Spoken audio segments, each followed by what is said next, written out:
Hello everyone, my name is Ankita Rai. पिछले lecture में हम लोगों ने रेस्पिरेशन इन प्लांट्स का पूरा इंटायर टॉपिक कंप्लीट कर लिया था and we have also discussed कि हम लोग नेक्स्ट लेक्चर में, that means in the next lecture we will be discussing with an entirely new chapter which is the chapter 6th of class 11th and that is anatomy of flowering plants.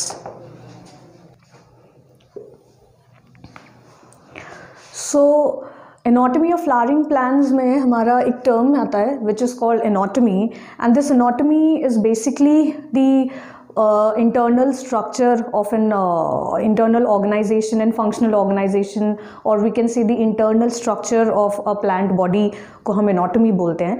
Plant body में externally दो terms होते हैं, one is anatomy and the other is morphology. Morphology जो होता है that actually deals with the characteristic features that are present in the external or outside, that are visible outside the plant body में जो हमें features दिखते हैं, जैसे roots हो गए, shoots हो गए, then flowers हो गया, fruits हो गया, buds हो गया, leaf हो गया. So these are the external features that we can visually see with our eyes, right? So जो externally visible चीज़ें होती हैं, those are called the morphology or morphological features of a plant body. And in terms of उसी का just opposite is called the anatomy. Anatomy is actually a feature of a characteristic feature of a plant body where we study about the internal organization. जब हम internal organization and functional organization of the plant body से deal करते हैं, so that is called as anatomy. तो जब हम anatomy की बात करते हैं तो एनाटॉमी में internal structure is actually the portion that is contained in the tissues और that comprises the tissues of the plant body.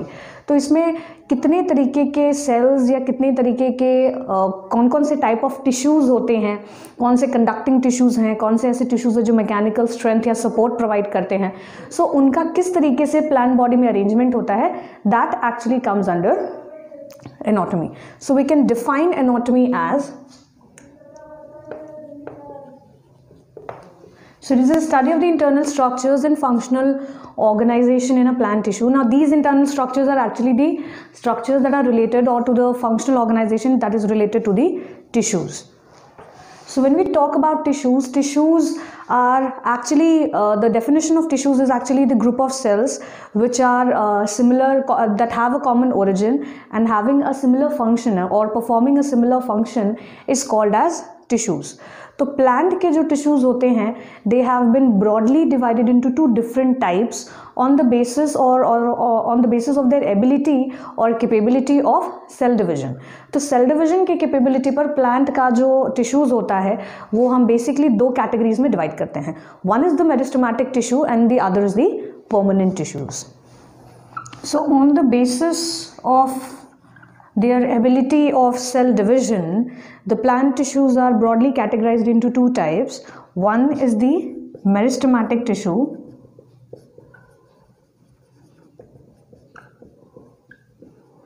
and the other is the permanent tissue.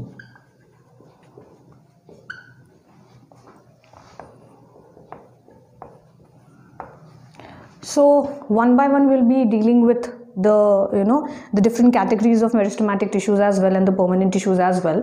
So we'll start with the meristematic tissues. Meristematic tissues वो tissues होते हैं that have the capability of division, और ये एक ऐसे tissues होते हैं that after getting divided, or the cells of such tissues after getting divided will perform a particular function. So such tissues that have an ability of or capability of cell division, that have an ability of performing cell division is called meristematic tissues. Now such tissues, such meristematic tissues ये actually present होते हैं certain portions of the plant body में, ठीक है। Now those portions of the plant body they are actually called meristem. तो क्योंकि ये meristematic tissue है तो मेरिस्टेमेटिक टिश्यू, मेरिस्टम एक रीजन होता है प्लांट बॉडी में, there are two regions of the meristematic zones और मेरिस्टम प्लांट बॉडी होता है। तो उस रीजन उस जोन में एंड उस रीजन्स में these tissues are found and वो पोर्शंस जो होते हैं those are called meristem. So first of all we'll be dealing with the meristematic tissue and then we'll be dealing with the categories of permanent tissue.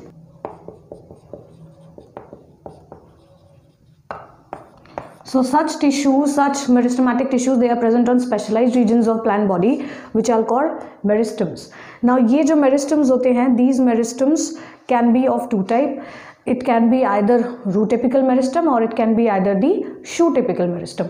ये ram या sam दो तरीके का हो सकता है. So these meristems, so if this meristem is present in the apex or on the apex of the root, so that will be called as, तो अगर ये apex of root में present होगा, so that will be called as ram, which is root apical meristem, and if it is present in the apex of shoot, then it will be called as shoot apical meristem or sam. Now ये तो regions हो गए जहाँ पे localized होते हैं. Now जब हम types of apical meristem की बात करते हैं, so या types of meristems की बात करते हैं, so types of meristems भी तीन तरीके का होता है. It can be either apical meristem, it can be either intercalary meristem, and it can be either the secondary और lateral meristem. Now apical meristem, ये जो मैंने आपको बताया, apical meristem का already मैंने ये दो parts आपको बता दिया है, which is root apical meristem and shoot apical meristem. Now we'll be dealing with the other two portions. Now intercalary meristem is the meristem that particularly occurs between the mature tissues of plant body. तो ये mature tissues जो होते हैं plant body के, उनमें आकर करता है. I'll be here diagrammatically मैं एक figure बना दूंगी, तो उससे आपको पता चल जाएगा कि कौन कौन से portions पे कौन से meristems present होते हैं. तो ये basically mature tissues of plant body के बीच में पाए जाते हैं. ठीक है, जैसे फॉर एग्जाम्पल अगर हम इंटरकैलरी मेरिस्टम का एग्जाम्पल लें, तो इसका एग्जाम्पल वो हो जाएगा कि जो ग्रासेस वगैरह होते हैं, grasses they have a very good regenerating power. वो रीजेनरेट करते हैं once they are grazed by herbivores. तो जब हर्बीवोर्स ग्रासेस को ग्रेज करते हैं, तो जो ग्रासेस में रीजेनरेशन होता है, that is because of the presence of this meristem. इसी मेरिस्टम की वजह से जो ग्रासेस में रीजेनरेशन होता है, that is because of this meristem. क्योंकि वो जो इंटरकैलरी मेरिस्टम्स होती है, once the grasses they are grazed by herbivores ना, तो उस केस में जो इंटरकैलरी मेरिस्टम्स होते हैं, some portions of the intercalary meristems they are left behind, वो कुछ छूट जाते हैं. And these meristems are ultimately responsible for giving rise to new forms और न्यू टाइप्स ऑफ ग्रासेस. तो इसका एग्जाम्पल ये हो जाएगा. सो सेकेंडरी और लैटरल मेरिस्टम जो होता है, ये थर्ड मेरिस्टम है विच इज़ पर्टिकुलरली फाउंड और that particularly occurs in the mature tissues. And अगर हम इसमें एग्जांपल देखें तो जो वुडी टिश्यूज़ होते हैं, देयर इज़ इंक्रीज जो उनका जिनका लेंथ, जो वुडी टिश्यूज़ होते हैं या जो वुडी ट्रंक हमें दिखता है, वो वुडी ट्रंक इज़ एक्चुअली उनका जो विड्थ इंक्रीज होता है, that increase in the width of the woody trunk और woody plant body is because of such meristem which is secondary और लैटरल मेरिस्टम.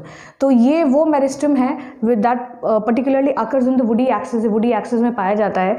एंड दिस इसमें अगर हम तीनों में देखें तो इसमें this apical meristem and intercalary meristem, both of these meristems they are called primary meristems. So intercalary as well as apical meristms, these both meristms are called primary meristms because they are responsible for contributing primary plant body. ये primary plant body को के formation को contribute करते हैं and are actually responsible for increase in the length of a plant body. तो ये meristem, apical meristem and intercalary meristem, they contribute in increase in the length of a plant body. While secondary और lateral meristem जो होता है, ये secondary growth of the plant body के लिए responsible होता है. And that secondary growth of the plant body is actually in terms of increase in width of the plant body. तो उसकी चौड़ाई बढ़ती है. So that increase in width of the plant body is actually contributed by such meristems. इसके तीन examples भी होते हैं सेकेंडरी और लैटरल मेरिस्टम्स के. And those three examples are fascicular vascular cambium, interfascicular cambium and then cork cambium. तो ये fascicular vascular cambium या इंटरफेसिकुलर कैम्बियम या कॉर्क कैम्बियम क्या है, we will be discussing this part in the secondary growth topic. जब हम secondary growth का topic deal करेंगे तो उसमें हम ये डिस्कस करेंगे पूरा डिटेल में कि एग्जैक्टली ये क्या होते हैं और किस तरीके से ये कंट्रीब्यूट करते हैं फॉर्मेशन को.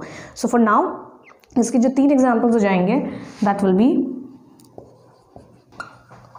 सो इसके तीन एग्जांपल्स ये हो जाएंगे. सो ये वो पोर्शंस हैं अलग अलग प्लांट बॉडी के. जैसे for example if you consider a typical plant part, तो इसमें एपेक्स पर क्योंकि ये प्रेजेंट है पॉइंटेड शेप का होता है, so this is called apical meristem. It can be either RAM और Sam.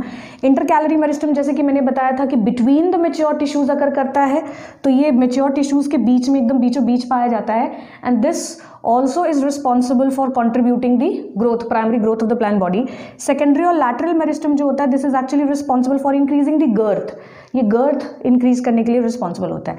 So this apical as well as intercalary meristem both are responsible for contributing primary plant body formation.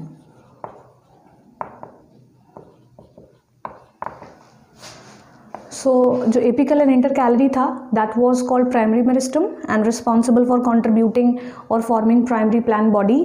And ये दोनों के दोनों meristem जो होते हैं ये length of plant body को इंक्रीज कराते हैं. On the other hand secondary और lateral meristem is actually responsible for forming और contributing secondary growth in a plant body and it increases the width of a plant body.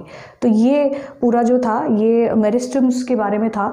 And इसमें एक term और आता है which is called axillary bud. Right. So axillary bud जो है वो axillary बड एक तरीके का जब हमारा सैम का फॉर्मेशन होता है. So during the formation of leaves and elongation of stem, जब लीव बनना शुरू होता है और जब सैम ये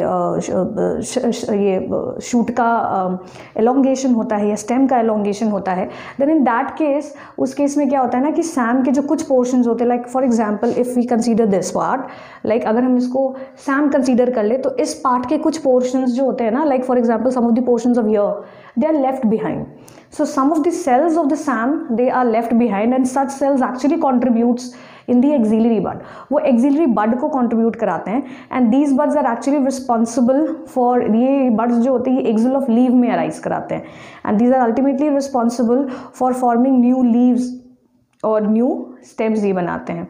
तो वो एक टर्म था. हाउएवर दिस, ये जो मैंने मेरिस्टम के बारे में बताया, ये this was the entire detail of the meristematic tissue. ये 3 मेरिस्टमैटिक टिश्यूज़ या 3 मेरिस्टम्स के बारे में था, एपिकल, इंटरकैलरी और सेकेंडरी और लैटरल मेरिस्टम. इसके बाद जो हम लोग डील करेंगे that will be of primary ये permanent tissues.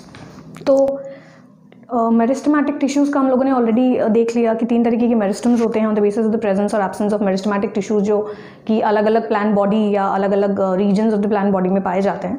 Now will be dealing with permanent tissues. Permanent tissues वो टिश्यूज़ होते हैं, देखिए होता क्या है कि जब मेरिस्टमैटिक टिश्यूज़ केपेबल होते हैं डिवीजन के एंड वो डिवाइड करके जब एक सर्टेन स्टेज बनाते हैं, एक सर्टेन टिश्यूज़ बनाते हैं which are capable of performing a specific function. Alright.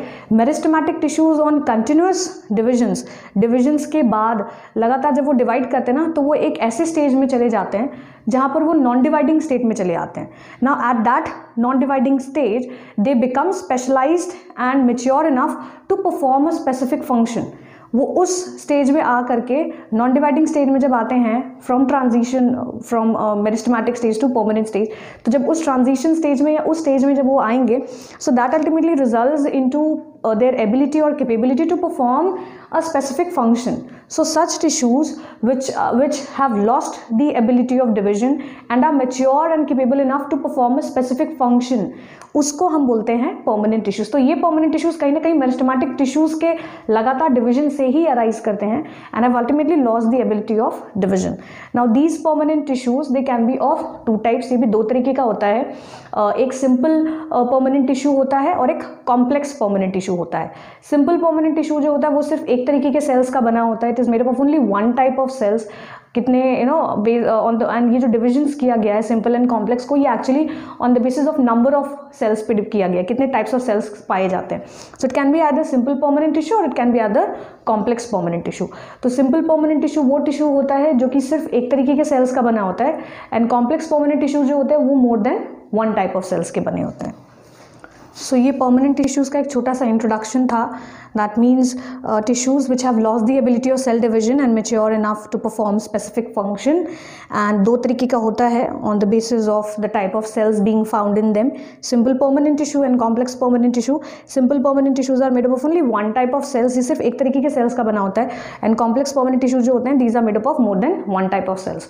So the detail of simple permanent tissues and complex permanent tissues will be discussing it in the next lecture. हम लोग next lecture में simple permanent tissues के type को पढ़ेंगे कि कितने type of simple permanent tissues होते हैं, उनका फंक्शन क्या है, उनका नेचर क्या है, उनका कैरेक्टरिस्टिक फीचर क्या है. So that's all for today. Thank you.